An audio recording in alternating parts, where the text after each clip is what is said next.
Salam Kerahiman. Hari ini tanggal 19 April.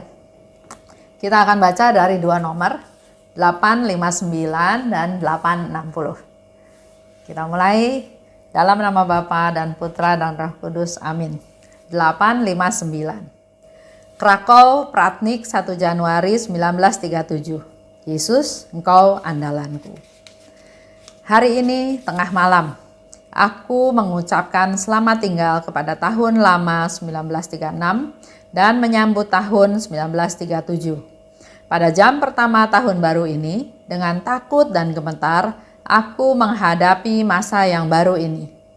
Yesus yang Maha Rahim, bersamamu aku maju ke medan pertempuran dengan berani dan perkasa. Dalam namamu, aku akan menggenapi segala sesuatu dan mengalahkan segala sesuatu. Ya Allahku, Sang kebaikan yang tanpa batas, aku mohon kepadamu, biarlah kerahimanmu yang tanpa batas menyertai aku selalu dan dalam segala hal.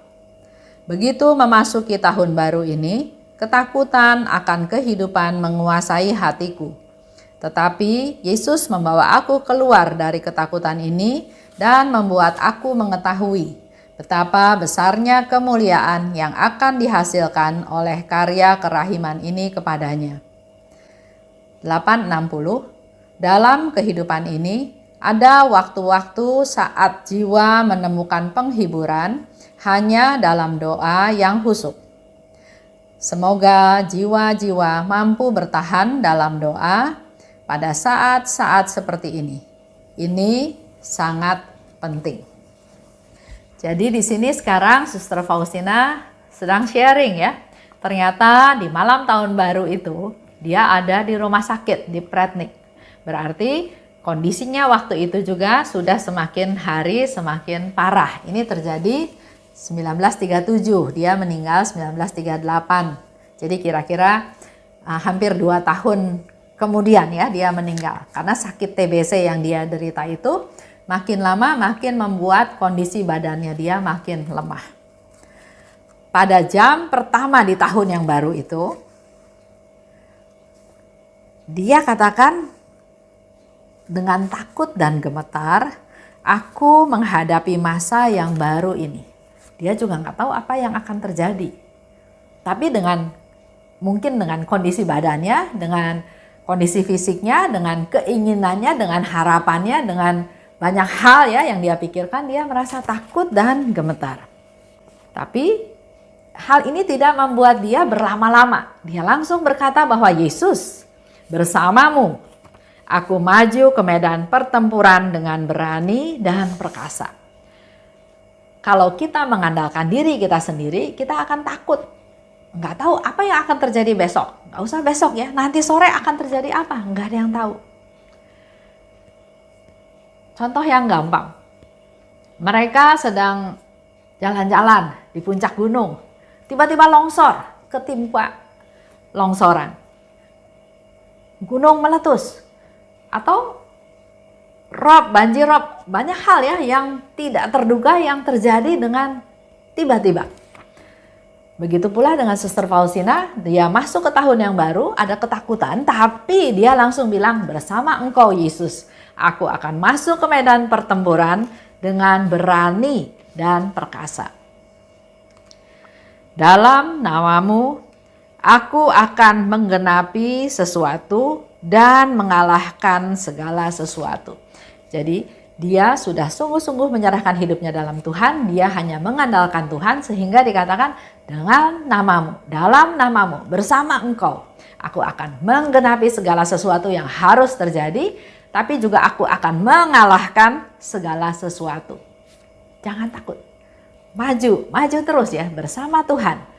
Kita nggak perlu takut dengan masa depan. Contohnya dalam keadaan sekarang ini. Pandemi masih belum selesai.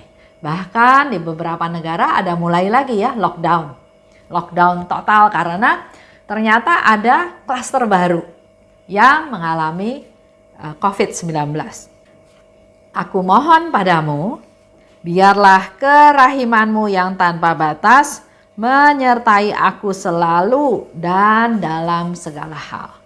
Ini boleh menjadi contoh kita juga bagaimana cara kita berdoa. Mohon kerahiman Tuhan. Setiap saat dipenuhi oleh kerahiman Tuhan. Selalu dan dalam segala hal. Dalam hidup kita sehari-hari, ada banyak hal yang kita hadapi. Apakah kita akan hadapi dengan pikiran kita sendiri, dengan kebijakan kita sendiri, atau mengandalkan Tuhan, mengandalkan kerahimannya. Jadi minta Tuhan untuk punya mata, punya telinga, punya mulut, punya seluruh panca indera kita ada dalam dikuasai oleh kerahiman Tuhan. Seperti yang Suster Faustina pernah berikan pada kita semua ya di 163. Dia minta pada Tuhan, Tuhan, jamah mataku akan penuh dengan kerahiman-Mu. Supaya jangan menghakimi orang, supaya bisa melihat mereka-mereka yang perlu dibantu. Dengan mata kerahiman, kita membantu mereka, peduli pada mereka, peka dengan keadaan sekitar, bukan menghakimi, bukan mencibir, bukan hal-hal yang bukan berasal dari Tuhan. Punya mulut juga, mulut yang berbelas kasih. Supaya melalui mulut ini bukan mengutuk, bukan menghakimi, bukan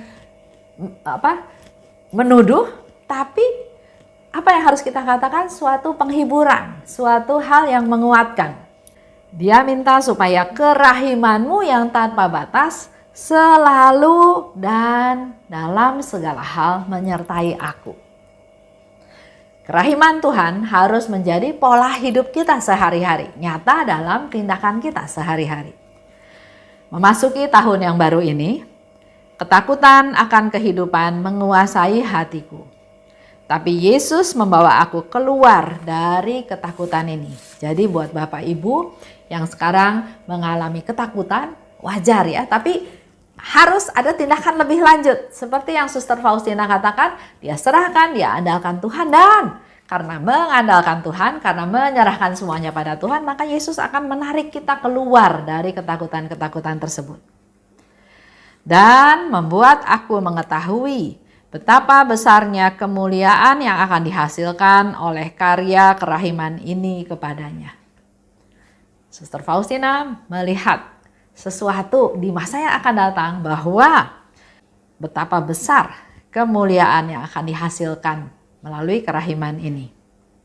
Di 860, dalam kehidupan ini satu sharing ya Suster Faustina mungkin akan berguna buat kita semua. Ada waktu saat-saat jiwa menemukan penghiburan hanya dalam doa yang khusyuk.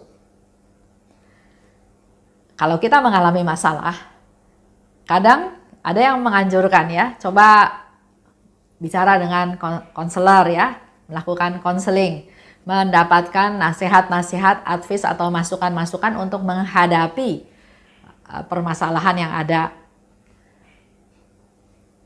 Ada lagi yang bercerita masalahnya itu diceritakan kepada teman dekat, kepada saudara, kepada pasangan atau siapa saja ya yang dipercaya, dan tanpa kita sadari mereka memberikan solusinya. Tapi di sini Suster Faustina mau katakan bahwa ada saat-saat tertentu di mana kita hanya memperoleh penghiburan dengan melalui doa yang khusyuk. Jadi buat Bapak Ibu yang sedang mengalami masalah juga, jangan putus asa. Jangan menyerah ya. Berdoa yang khusyuk. Karena Suster Faustina juga sudah alami bahwa dengan doa yang khusyuk dia menemukan penghiburan. Dan doa Suster Faustina adalah semoga jiwa-jiwa mampu bertahan dalam doa pada saat-saat seperti itu. Dan ini sangat penting. Kita perlu memberikan masukan, memberikan penjelasan atau sharing ya. Jadi kalau ada orang-orang sedang menghadapi masalah, bukannya kita menghindar, bukannya kita nggak mau tahu, atau bukannya kita acuh tak acuh ya. Tapi mari beri dia nasihat. Dengan kita mendengarkan, otomatis sebagian daripada kesusahannya sudah bisa dilepaskan, terobati. Selanjutnya beri dia nasihat, beri dia kekuatan. Kalau perlu bersama-sama berdoa. Kita berdoa yang khusyuk. Karena memang ada saat-saat tertentu di mana penghiburan hanya melalui doa. Nggak bisa mengandalkan orang lain. Nggak bisa mengandalkan situasi apapun. Hanya dengan doa yang khusyuk. Ini sangat penting ya buat kita semua juga. Karena dalam kehidupan kita pasti akan mengalami naik turun, jatuh bangun.